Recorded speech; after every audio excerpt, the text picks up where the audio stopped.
Right. Welcome. Today is the 27th of April 2022, and this is your SitRep or situation report, my daily ramblings on when I go through news articles that I find interesting and then talk about those news articles in how they're going to pertain to us as preppers or people who are, more preparedness minded.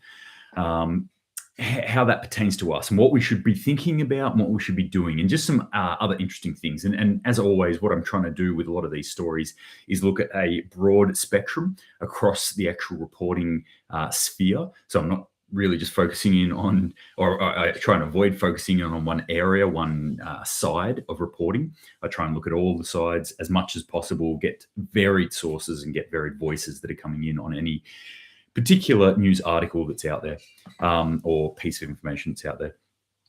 And then, we look at that from the perspective of, let's take a step back. What's actually going on here in the world? How are we going to best prepare ourselves for the future? Because that's the most important thing. That's what I'm really worried about. It's not necessarily like, wave your hands in the air like you've got bats in your hair or something like that. It's about actually thinking about actionable things that we can do in the future to better protect ourselves, our families, our community, and all that sort of stuff. All right, end rant. All right, let's start off. I'm going to start. And this is in our backyard now. So a little bit of background on this story here. So this story is the US turns to Papua New Guinea in security battle on opposite sides of the planet. So essentially, here's some background. Solomon Islands, which is one of the places, one of the islands around Australia. It's about 2,000 k's a bit from Australia. I've been there. Lovely place.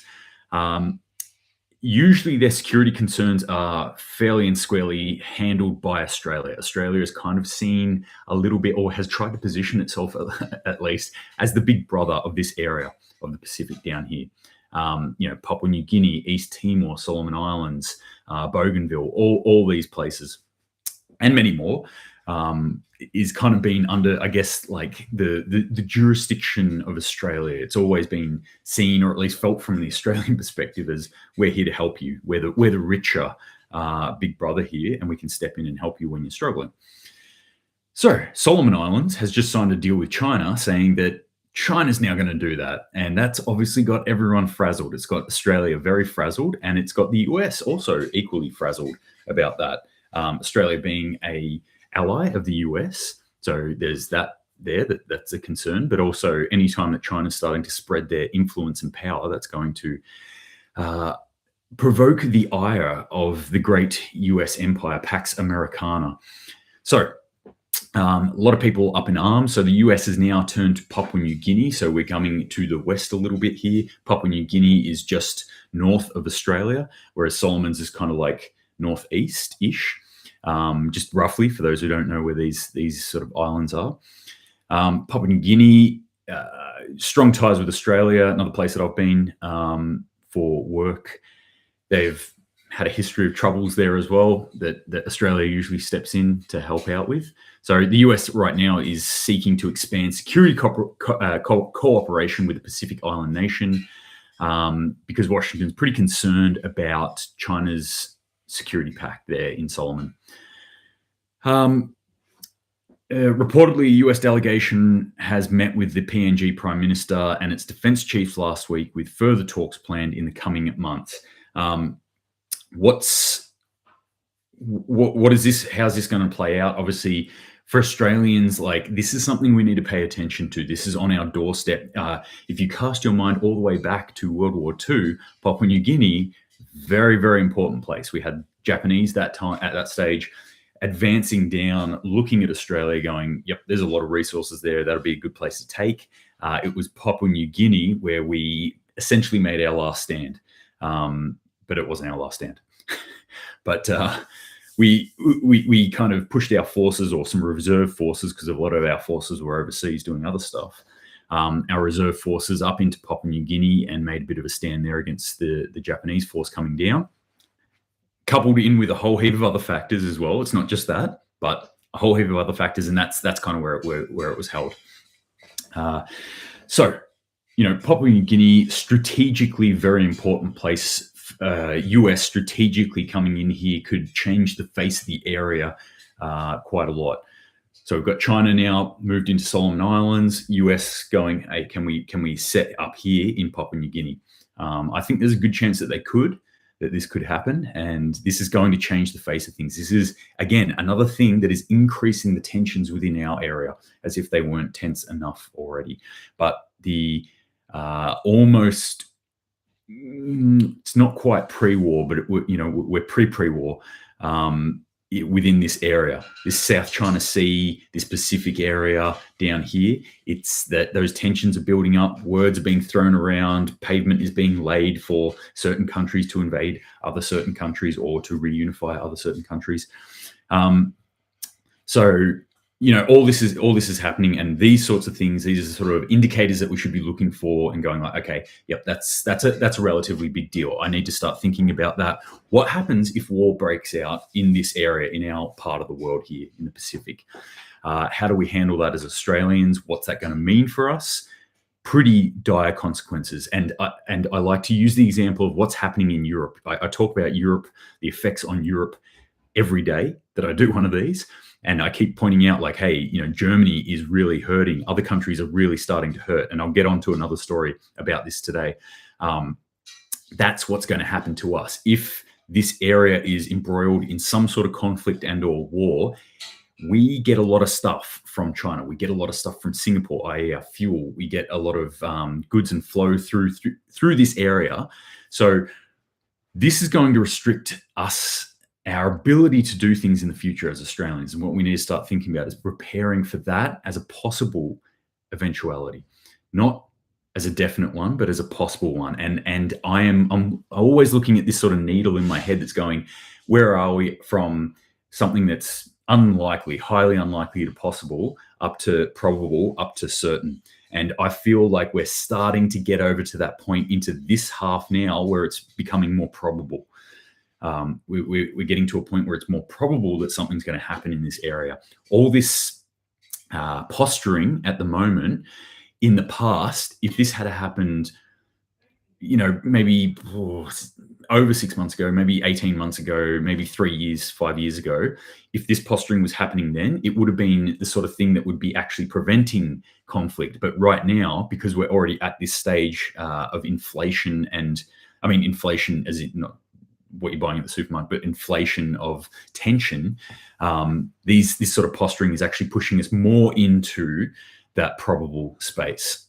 Anyway, US, PNG, watch for this. There'll be some sort of tit for tat fallout from China. They'll do something. They'll set up some other security deal. They will come out with some piece of rhetoric in the next couple of days. Mark my words on that. So that's the big one. That's what I wanted to lead off with this morning, because I'm Aussie, and it plays out with me. All right. I have an absolute shotgun of information today, so I'm going to try and pick through it as best as possible to get a better snapshot of what's happening. Is it possible they will invade Australia? I get this question a lot, actually quite a lot. Common Killer, thanks for joining this morning, man. So people quite often ask, is it possible that China could invade Australia? It is possible, but technically anything's possible, right? I like to say that all things are possible, not all things are probable. It's possible they could do it. The probability, as I said, it might be increasing, but it depends on how Australia acts. Now, the way I see it is like this.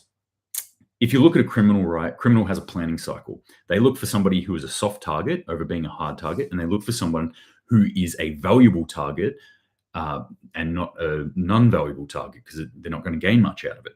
So if you're sitting there who's soft and valuable, then bam, you're going to probably get hit, or you're more likely to get hit than somebody who's around you who might be a harder target or a less valuable target. Australia, our military force, is relatively soft in comparison to China, as in the sheer size of China is mind-boggling. I did throw this up the other day that they have more.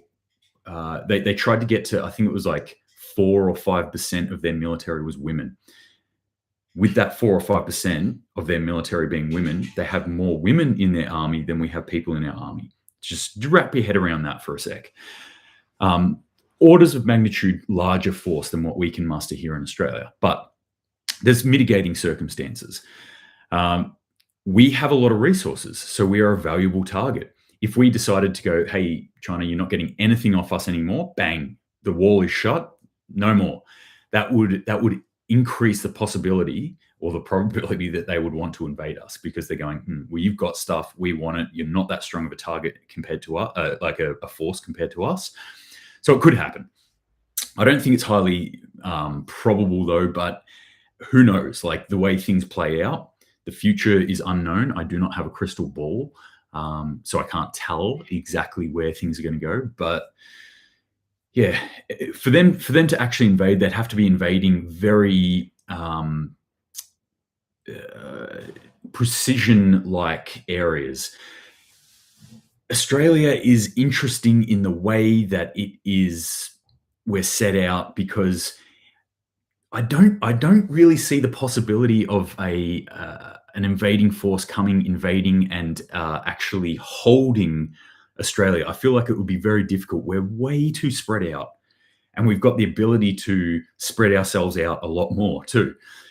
If they somehow got in and targeted one or two major cities, say Melbourne or Sydney, or Canberra and Sydney or something like that, and took them and then basically used them as hostage, then maybe.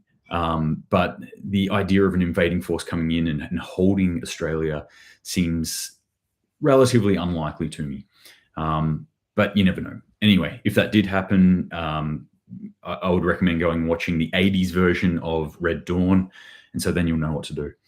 Or read the book, Tomorrow When the War Begins. All right, so next up, what I wanted to talk about, in random order, nothing really. Okay, let's start with this part. What's happening in Europe? Russia overnight has come out and said, no gas to Poland. One other country as well. I can't remember who it was. It was Poland and someone else. I don't think I've got the story here. No,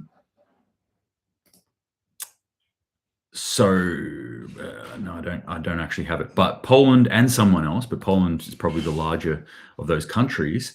They've just said, it's stopping. We're turning it off today. Done. You're out. No more gas.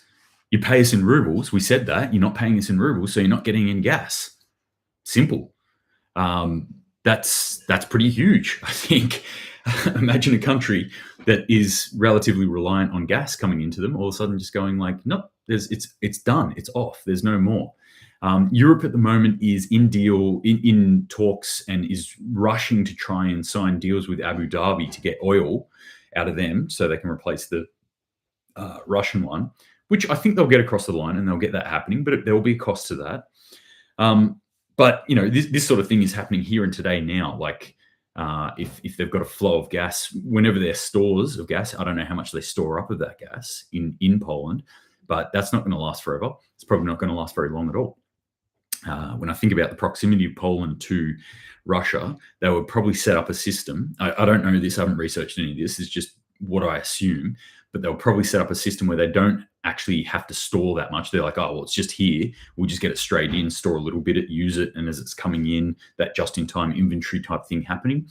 So I imagine Poland will probably run out of gas unless they start paying in rubles for gas very quickly. That's, you know, this is a big deal. When this pressure starts increasing, we're already seeing it increase now. It was increasing Poland. It's already on places like, UK is feeling it. Germany is definitely feeling it. France is feeling it a little bit. Handful of other countries are starting to feel this resource pressure now. How long can they hold out? They're throwing out a whole heap of propaganda to their people, like take shorter showers, drive less, don't drive on Sundays. Operation Tighten Your Buckle or whatever it was called. They actually released something like that in their propaganda, telling their average citizens that, you know, you're going to have to take the hit and you have to do this for the good of the people, and so we can stick it to Putin. How long are people going to take that? Especially when we've got crazy inflation going on in these countries as well. Like food prices are going through the roof. Now fuel prices will go through the roof. Gas prices will go through the roof. How long are they expecting that people will hold out? I wonder. And so my eyes are on this and I'm like, well, something's going to bust. And I keep saying this, civil unrest will become, I guess, the new pandemic. We'll start seeing civil unrest blow up all throughout Europe. We're already seeing it in France, and other countries that are in a state of collapse. Sri Lanka, Peru, probably the two chief ones of those. We're going to start seeing it all over Europe soon. I'm sure of it. I don't know how they could not. Maybe if they have a very pleasant summer over there and people do decide to walk places and not drive places, and it somehow doesn't affect their economy. But it seems very unlikely to me right now that they're not going to get hit hard.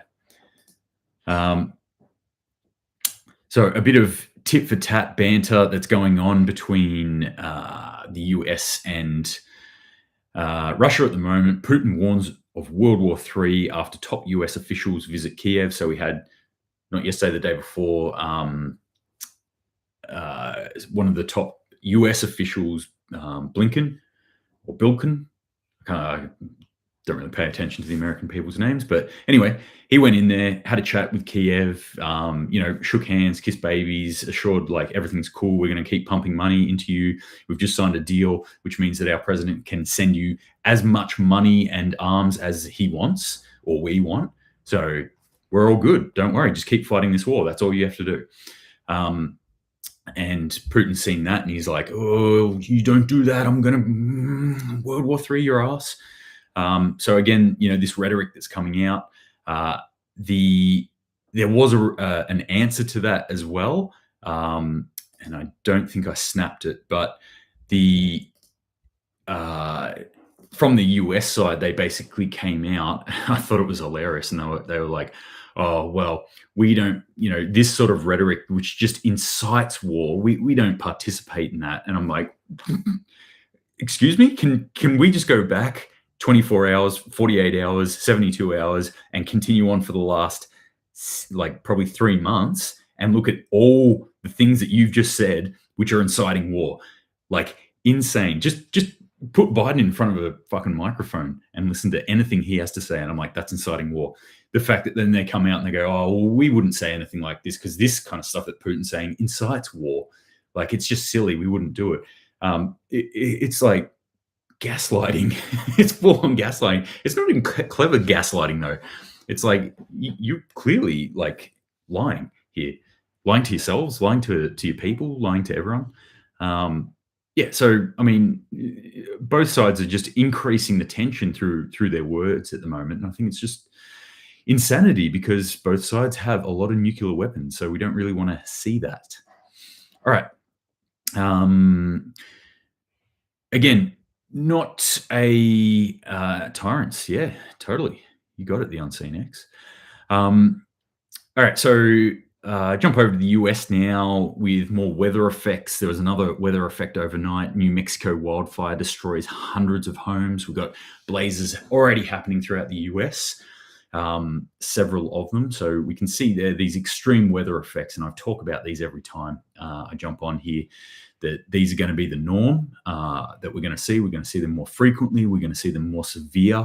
This is something we're going to have to live with. This is something we're going to have to deal with and plan for. There will be more wildfires in your area. There will be more floods. There will be more droughts. There will be more storm damage. There will be more wind damage. All these sorts of things are what we're going to see. This is the future that we're heading into now, or that we're living right now. This is the future. So these are the sort of things we need to think about. And the reason I keep throwing up these stories, I'm just like, hey, here's another one. Here's another one. I can keep doing this. This won't stop. We're going to see these stories continually come up. Blah blah blah. French elections. I don't care. All right, I'll get onto the food stuff in a sec. I just want to talk about this. I thought this was really interesting because this should start to tick your mind over where we want to be moving or how you want to be positioning yourself and the kinds of things you want to be maybe involved with in the future. If you're dependent on the system, if you're dependent on a job to get you money, if you're dependent on goods coming in from somewhere else, I'm always warning about that. Black markets thriving in China as punishing COVID lockdowns evoke planned economy of the past.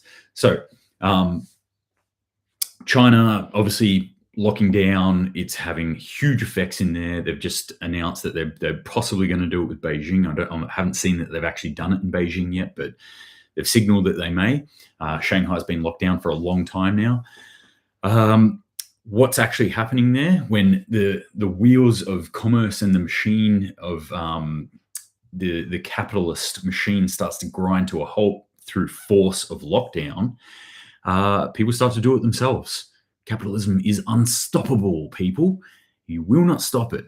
People want to deal with other people, and they will do it any way they can. And if it then becomes a quote unquote black market, that's the way they'll do it. This is sort of stuff that I think I personally want to do more. We should be actually dealing not black markets as in like illegal goods or anything like that, but all that stuff that they say is illegal. In Australia, I can't go down the street and buy a slaughtered pig off any old Joe who just happened to grow one. I can't go to my neighbor and go, oh, hey, can I give you $20 for one of your chooks? Or here's $5 for your eggs. I mean, you can do it, definitely, but technically, by the word of the law, that's illegal. That's a black market trade right there. So these are the sorts of things that I think people should start thinking about, that when the shit hit the fan in China here, that's what people turn to because they have to. Okay, and that's what we, I think, as people need to start thinking and starting to build these connections now. Who can I deal with that's not, part of the big system? Who can I deal with that's here local within my area, that I don't have to get this pig shipped from far northern Queensland to get to me down near the border of Victoria, like, some other insane thing or something imported from overseas. It's just a really interesting story that I think, we can look at that and go like, oh, black markets, yeah, people taking advantage. And I'm like, no, this is people actually standing up and going, we need stuff and we're going to do it, and just finding a way. This is the human spirit, like a weed popping up through the cracks of the authoritarian government. Okay. World War III, we already know that. Okay, food stuff. Let's go on. And let's, speaking about pigs in Australia, here we go. Here's the new one. Developing Japanese encephalitis. And if you've been paying attention for the last 3 weeks, there were a few Japanese encephalitis, which is a brain, a disease that affects the brain, which you can get vaccinated against, I'm pretty sure. Japanese encephalitis outbreak in Australia. So there was a couple of cases apparently of Japanese encephalitis popping up here and there in Australia. And I was like, oh, okay, that popped into the news and then sort of went quiet a bit. I'm like, I wonder if that'll come back. There's an outbreak in Australia detected in dozens of pig farms. Pork supply set to plunge. And it's never been seen this far south. So experts say Japanese encephalitis will impact pork supply as infected piggeries experience production losses of up to 80%. All right. Wow. Okay. 80% cut in and yet another sector of our food, and yet another vector that is attacking our food system. It's like unbelievable right now. I don't know how any human being on the face of the planet is walking around in our society today with their eyes open and going, everything's cool, everything's fine, the government will sort everything out, we'll get our daily ration of bug meal, I guess, off the government when things get bad enough. Our food system is in utter, it's under utter attack. That's all the way. That's the only way I can put it. I'm a big advocate of people trying to create their own food systems. People being self-reliant, people being their own dependents, if that makes sense. So, and it doesn't matter what you're doing. If you get your food from somewhere else, be your own farmer, be your own water supply, be your own police and or military. Know how to secure yourself and your family and your domicile. Be your own reserve bank. Have your own backup financial systems. I usually say silver and gold is a good place to start. So this food stuff is pretty important though. Most people like to eat, unless you're a breatharian. Most people like to eat. I certainly do. And this disturbs me. This is yet another thing. And this one's close to home as well. This isn't like Another factory burnt in the US. This is bang here in Australia. This isn't bird flu somewhere else around the world. Bam, this is Japanese encephalitis in pigs. We need to take control of our own food system, and we need to do it 6 months ago. So get cracking, people. Get cracking. 43,000 chickens died as their barn burned down in a Dutch town in Houston. Houston. I don't know how you pronounce it. I'm not Dutch. Yeah, so there was a fire in a barn, and it burnt 43,000 chickens. Oh, I wonder how that smelled. Most delicious smelling fire ever. But horrible story, and yet another incident of fire or destruction or something affecting our food system. I don't know how we can't look at it and go, we're under attack. Breaking: massive fire engulfs large sausage factory in UK. By the time the crews rocked up, apparently already 95% was burnt and 100% had been smoke damaged. So by the time it took for the fireys to get there, 95% of this factory had burnt. Imagine if you were situated somewhere in between the UK and Netherlands last night, and the winds were right, and all you could smell was like barbecue sausages and chicken. What a wonderful position to be in. But yet another thing that's happened to our food system, to the food manufacturing plants, to the farms, to the processing plants, to the distribution centers, all the way back to the farmers. And then in Australia, we've got this Japanese encephalitis now coming out in our pigs. Grow food, people, grow food. Food producers up the supply chain are unable to get ingredients and forced to change formulations, i.e. recipes, frequently. So you shouldn't be eating from any of these companies, but I'll just name a couple of them now. Cheerios, Betty Crocker, Pillsbury, their parent company came out. General Mills also came out. All these things are like, your microwave pizzas and your chips and your nacho shit and your, I don't know, cereals and crap. All that shit processed food that you shouldn't be eating anyway, but a huge percentage of the population does rely on.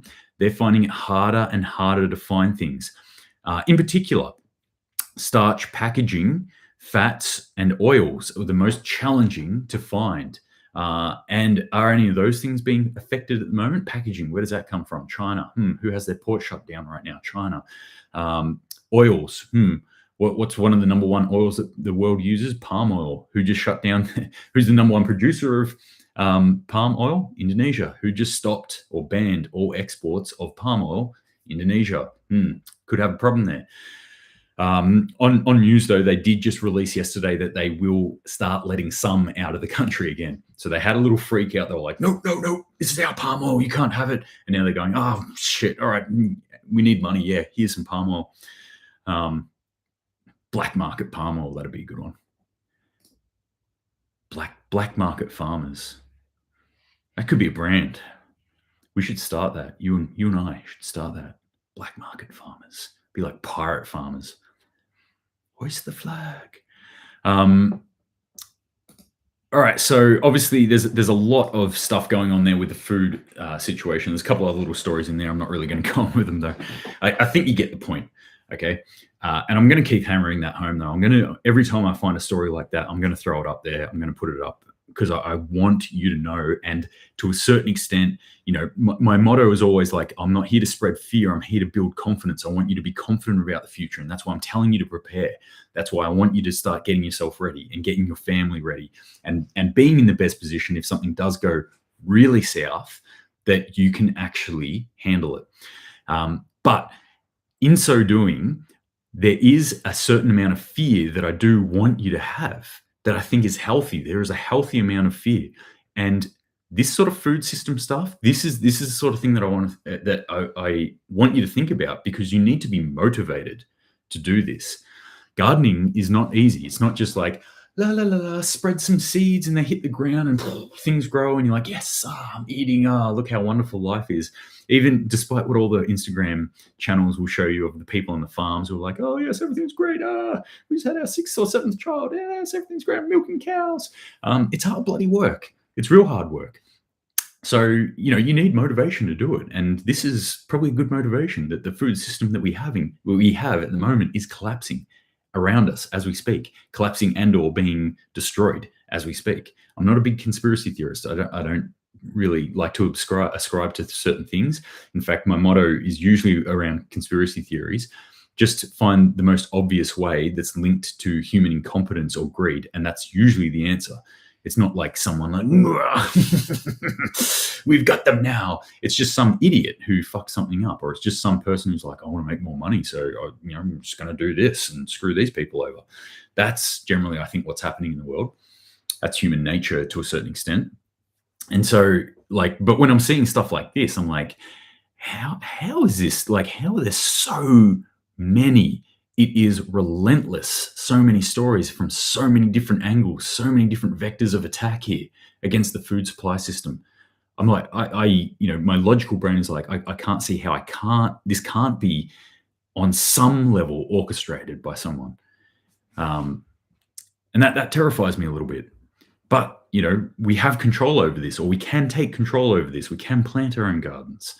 We can create our own food. We can support local farmers. We can support other people. We can encourage other people to grow their stuff as well. And we can start to exchange food. We grow this, they grow that. This person farms these things. This person hunts these things. Let's start moving that stuff around and sharing it all. All right. A couple of little interesting things that I'll just throw up here. Russia actually hit record oil revenues despite those sanctions. And if you've ever listened to me yarn on before, I think the sanctions are harming the wrong people. The sanctions are the equivalent to smacking a baseball bat into a large amount of rubber. What they've done is just right in the face. And mainly the face being that nose part being Europe. They're the ones who have just got crunched from it. Russia, still making money. People need oil. If someone has oil, they'll buy it. If someone has cheap oil, like Russia does, they'll buy that. Simple as that. So, yep, they're making money. Putin also came out. I thought this was cheeky, but interesting. He came out and he cited actually the UN court decision regarding Kosovo, where they basically came out and said it was an international court decision. They said, we're going to allow Kosovo to declare sovereignty. This is going back a few years now in the 90s, to declare sovereignty without the consent of the central authorities. We'll allow that to happen. And so Putin's just come out and he's gone like, hey, how about that Donbass region? You did the exact thing here. So I'll just quote that. I'll just give you your own words back, which I thought was rather cheeky of him. Technically true as well. Not that I support anything that he's done. I also just don't support and follow what NATO and the West has done either. So, like I said, and what I'm reporting from here, I will put the caveat on it, is Russian media. So that is Russian propaganda. So take that as you will. But like I said, I like to try and offer that broad spectrum of ideas or viewpoints at least, so we can get a greater understanding. My theory being, if we go to both extremes, which we're getting at the moment, then probably somewhere in this middle range is our truth. All right. North Korea, Kim Jong-un vows full speed ahead for North Korea's nuclear program, flaunts ICBM missiles, and says that the entire US mainland is in range of impact. That's a bit of a change. The rest of it that I just said, okay, that's North Korea doing North Korea stuff. He said the entire US mainland is in range of impact now. Previously, with their ICBMs, what they've been able to do is get an effect. They've been able to explode them close enough to the western shore of the US that the nuke would have an effect on maybe a city on that west coast. And that got Americans, frazzled. Now he's saying something totally different. Now he's saying, I can strike you anywhere in mainland continental US. That's, I have no idea if that's true or not. It's coming from North Korea, so could be just total lies. But it's not about whether it's true or not. It's about them saying that. What are they actually saying? Why are they saying that? Again, this is another kind of harbinger of hard times or doom or increase in tensions in yet another conflict point, which is ready to go up. So just a quick reminder, Ukraine, that's not the only thing that's happening in the world. We've also got, obviously, China, and in the South China Sea, this Taiwan thing, and now the Pacific Island nations being pulled into this as well. We have North Korea and South Korea, North Korea and Japan. We have North Korea and the US, that whole Korean Peninsula question. We also have Russia and Japan, who are contesting over islands at the moment. We also have what's happening in the Middle East. Israel, and I didn't snap this story, but I will off the top of my head try and remember it. Israel just, I think, attacked maybe the Gaza Strip or somewhere else in the Middle East area. I'll get that story anyway before I start shooting off stuff, but it was Israel involved in it. And we've got Israel-Iran tensions that are happening throughout that area as well. So, we've got a number of areas that are increasing in tension at the moment. All of these areas, things aren't, backpedaling. Things aren't easing off. We're not seeing the peace talks working. We're seeing increased tensions throughout the world at the moment. And this is yet another of those where we're starting to look at it and go, man, we're heading in the wrong direction here. Absolutely. As a civilization, we are heading in the entire wrong direction. So what do we do as individuals, as humans? We take care of what we can take care of. I can't stop anyone hitting the button on a nuclear weapon. I can't stop the effects of that either. I can't do anything, but I can do stuff to protect myself, to protect my family, to protect my community. And these are the steps we need to be doing. We need to think about what it takes for us to survive: food, water, shelter, security. We need to start to actually put things in place to secure ourselves, even for just a little bit of time, for days, for weeks, for months. We need to start storing up food. We need to think about how we would purify water. We need to think about how we would secure ourselves here, how we would form up with other people within our community and protect that area. This is the sort of stuff that we really need to think about. Had a great live last night, which is in the, right now it'll probably be over there in the stories, in my, it is in my stories, but it's in my posts, with Lauren. And we talked all about mutual assistance groups. We talked about community building and all this sort of stuff and how to connect in with other preppers and stuff like that. I mean, maybe not the specifics of how to connect in with other preppers, but the general theories of it and why you want to do that. So check that one out. It was a cool chat. As always, if you've got any questions, shoot them through to me. Would love to hear them. Stay safe out there, guys. Keep prepping, and I will most likely talk to you tomorrow. Semper Paratus.